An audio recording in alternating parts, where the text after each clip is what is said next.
83rd with a score of 2.015, and it improved about 6 places. And there was one particular indicator, each of them are weighted differently, that contributed to that improvement, and that was the consideration, which the EIU can address later, but which we and the expert panel felt collectively, that the likelihood of terrorist attacks was lower in the last year than it was previously. And that in itself pushed the US further up the Global Peace Index.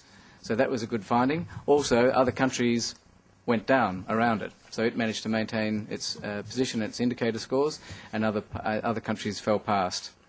Most of the other indicators remained the same. It also moved up what we call a quintile, so that a 20% listing from the second to the bottom two around the middle.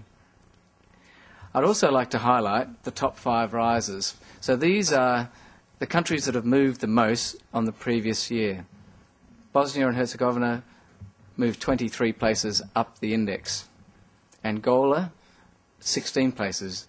It's a credit to Angola because it's the first country that has consistently improved in the top 5 year on year since the GPI was started. If they manage to keep that up next year, then they'll be heading towards the top, which is an incredible achievement when you think of the difficulties that they faced perhaps around a decade ago.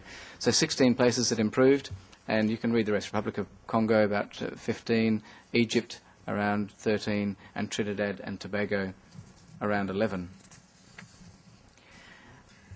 All of the other aspects of the GPI in terms of specific results I'm going to lead to Leo, because I'm mindful that I want to speak to you only about 10 minutes more, and it's the work that we're doing around the GPI that is actually some of the more interesting findings this year.